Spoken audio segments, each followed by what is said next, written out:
सभी को जय मसीह की। हम परमेश्वर का धन्यवाद देते हैं। इस शाम में परमेश्वर ने हमें दिन भर संभाल के रखा। हो सकता है आपके जीवन में बहुत सारे लोग आपके विरोध में खड़े हों, आपके साथ में लड़ाई झगड़ा करते हों, आपको बुरा भला कहते हों, आपके खिलाफ में गलत योजनाएं बनाते हों, जिसके कारण आप परेशान होते हैं। और कई बार ऐसा होता है कि आप भी उनसे लड़ने के लिए उनके पास जाते हो सकता है आप अपना मुकदमा स्वयं खुद लड़ना चाहते हो। लेकिन मेरे प्रिय भाई बहनों, यदि आप मसीह में हैं, आप प्रभु यीशु मसीह पे विश्वास करते हैं, तो आपको उनसे लड़ने के लिए नहीं जाना है। जैसा आपके साथ में आपके विरोधी करते हैं वैसा आपको नहीं करना है। यदि आपको लग रहा है कि ये तो हमें बुरी बातें भी बोल रहे हैं, हमें गाली दे रहे हैं, लेकिन आपको वैसा नहीं करना है। आपको उनके साथ में लड़ाई झगड़ा नहीं करना है। अब आप सोच रहे होंगे तो और क्या करना है। आपको उनके लिए कोई भी जवाब नहीं देना है, अपनी तरफ से उन्हें कोई भी रिप्लाई नहीं देना है, क्योंकि आपको अपना युद्ध स्वयं नहीं लड़ना है। फिर आपको क्या करना है? आइए हम एक वचन पढ़ेंगे और वचन से जानेंगे। और वचन में जाने से पहले पिता परमेश्वर से प्रार्थना करें। पिता परमेश्वर, आज का वचन वो मेरे लिए हो, आज का वचन वो मेरे लिए हो, आज का वचन वो मेरे लिए हो। भजन संहिता 38। जब हम भजन संहिता 38 में देखते हैं तो दाऊद के साथ ऐसा होता है कि लोगों ने उसका साथ छोड़ दिया है और लोग उनके विरोध में खड़े हुए हैं और लोग उनकी हानि की योजनाएं बना रहे हैं और विरोधी लोग उनके लिए गलत गलत बातें, गलत गलत शब्दों का इस्तेमाल कर रहे हैं। ऐसा समय उनके जीवन में आया। तब उन्होंने क्या किया? भजन संहिता 38 और उसके 12 अध्याय वहाँ पर लिखा है, मेरे प्राण के ग्राहक मेरे लिए जाल बिछाते हैं और मेरी हानि के यत्न करने वाले दुष्टता की बातें बोलते हैं और दिन भर छल की युक्ति सोचते हैं। यहाँ वचन कहता है कि मेरे लिए, प्राण के लिए लोग जाल बिछाते हैं और मेरी हानि के यत्न करते हैं। मेरी हानि के बारे में सोचते रहते हैं कि इसकी हानि कैसे होगी और हमेशा दुष्टता की बातें बोलते रहते हैं। लोग मेरे विरोध में नई नई युक्तियां करते हैं, मेरी हानि की बातें बोलते हैं। और जब लोग नई नई बातें, नई नई युक्तियां मेरे लिए निकाल रहे हैं, वो सोच रहे हैं कि इसे कैसे गिराया जाए, तब मैं परमेश्वर पर भरोसा रखता हूँ और उनके वचन से जानता हूँ, सीखता हूँ। तभी आगे हम पढ़ेंगे भजन संहिता 38 उसकी 13 और 14 आयत। परंतु मैं बहरे की नाई सुनता ही नहीं और मैं गूंगे के समान मुंह नहीं खोलता, वरन मैं ऐसे मनुष्य की तुल्य हूँ जो कुछ नहीं सुनता और जिसके मुंह से विवाद की कोई बात नहीं निकलती। मेरे प्रिय भाई बहनों, यहाँ भजनकार कहते हैं कि ऐसे समय में जब लोग मेरे विरोध में खड़े हैं, तब मैं गूंगे बहरे के समान बन जाता हूँ। यानी कि वो बोलते रहे, उनकी बातें मेरे कानों में तो पड़ रही हैं, परंतु मैं किसी की सुनता नहीं। मैं उनके बोलने के बाद उन्हें कोई जवाब नहीं देता। तो मेरे प्रिय भाई बहनों, मैं इस शाम में आपको उत्साहित करना चाहती हूँ। यदि आप परमेश्वर पर भरोसा रखते हैं, परमेश्वर पर विश्वास रखते हैं, तो परमेश्वर की आज्ञा के अनुसार चलना है।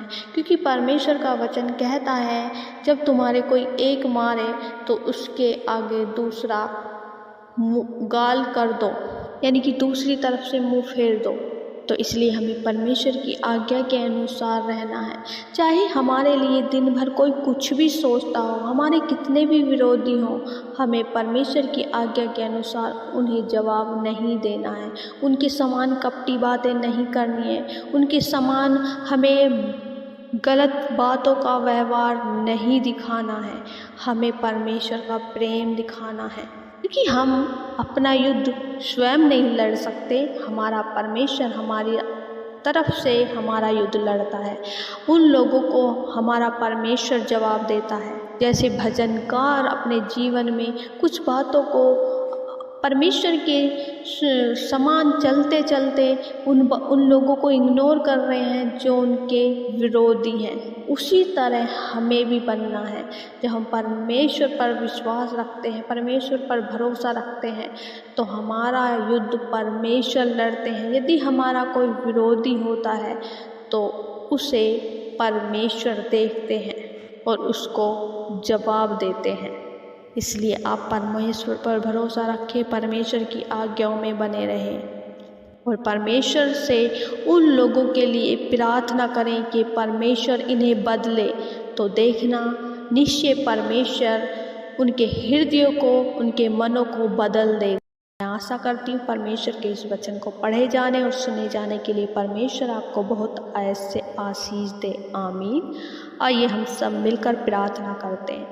धन्यवाद धन्यवाद धन्यवाद हो स्वर्ग में विराजमान अति पवित्र परमेश्वर, हम धन्यवाद देते हैं। राजाओं के राजा यहोवा परमेश्वर, हम आपका धन्यवाद देते हैं, आपकी तारीफ करते हैं, आपकी प्रशंसा करते हैं, आपकी बढ़ाई करते हैं। सच में मेरे प्यारे पिता परमेश्वर, हृदय से हम आपका सम्मान करते हैं। जीवन से सारी महिमा, सारा धन्यवाद परमेश्वर आपको देते हैं, आपके नाम को सराहते हैं। आप अच्छे और भले पिता हैं। प्रभु जी, हम धन्यवाद देते हैं कि आप पे विश्वास करने के बाद परमेश्वर हमने अपने गुनाहों की माफ़ी पाई है। आपने हम सबको माफ़ किया है। प्रभु जी, आपका वचन कहता है कि जो उसके नाम पर विश्वास करेगा उन्हें पापों की क्षमा मिलेगी। सच में परमेश्वर, आपका वचन सत्य है। प्रभु जी, जितने लोगों ने आपको एक्सेप्ट किया, आपके नाम पर विश्वास किया, आपके नाम पर भरोसा किया है, मेरे प्यारे पिता परमेश्वर उनके पापों को क्षमा करें, उनके अपराधों को परमेश्वर ढाँप दें, क्योंकि प्रभु उन्होंने अपने अपराधों को आपके सामने रखा है और अंगीकार किया है। धन्यवाद करते परमेश्वर कि आपने प्रभु उन अपराधों को क्षमा किया है। जितने भी भाई बहन परमेश्वर इस प्रार्थना में शामिल हैं, प्रभु वो आपके नाम में आशीष पाएँ। प्रभु आप उनसे बातचीत करें, उन पर अपने आश्चर्य कर्मों को प्रकट करें, अपनी योजनाओं को उन पर प्रकट करें। धन्यवाद देती हूँ मेरे प्यारे पिता। हर प्रकार की डाइवर्ट करने वाली बातों को हम यीशु के नाम से डांटते हैं। पवित्र आत्मा आपका कंट्रोल हर एक भाई बहन के जीवन में चाहते हैं। दुष्ट की हर एक योजना को इनके जीवन से कैंसिल करते हैं। प्रभु जी, हम धन्यवाद देते हैं आपकी उपस्थिति के लिए। हम सबके साथ आपकी उपस्थिति मौजूद है, क्योंकि प्रभु आपका वचन कहता है, जहाँ 2 या 3 जन मेरे नाम से इकट्ठे होते, मैं उनके बीच में उपस्थित होता हूँ। सच में मेरे प्यारे पिता प्रभु, आज हर एक जन के साथ प्रभु जी आप मौजूद हैं। इस समय प्रभु आपको हर एक जन महसूस करने पाए। Thank you Jesus. धन्यवाद हो राजा।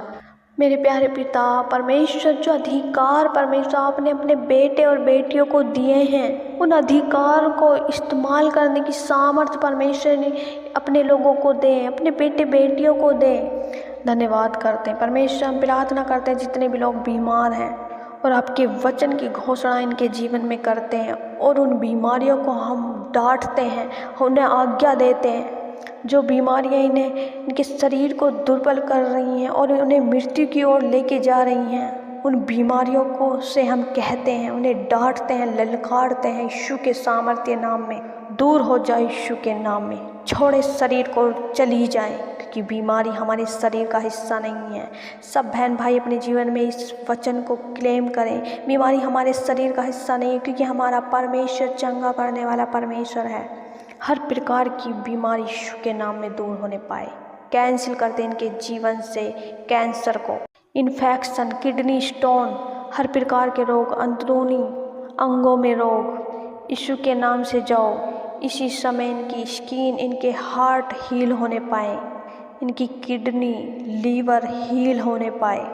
हे बीमारियों, तुम्हारा कोई अधिकार नहीं है हमारे शरीर पे। इस शरीर पे परमेश्वर का अधिकार है, क्योंकि परमेश्वर ने हमें अपने हाथों से बनाया है, हमें अपने हाथों से सिरजा है।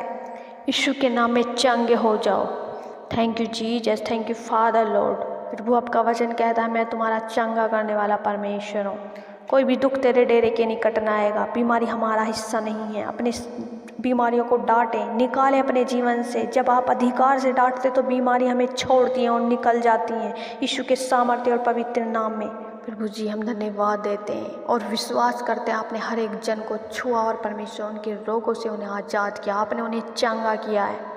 थैंक यू फादर लॉर्ड, धन्यवाद यीशु। प्रभु आपने हमारी प्रार्थना विनतियों को सुना और अपना कीमती समय हमें दिया, हम धन्यवाद देते हैं इस समय के लिए परमेश्वर। पूरी रात की रक्षा आपके हाथों में सौंपते हुए प्रार्थना विनती उद्धार करता मसीह यीशु के नाम से मांगते, दया से सुने और ग्रहण करें। आमीन आमीन आमीन।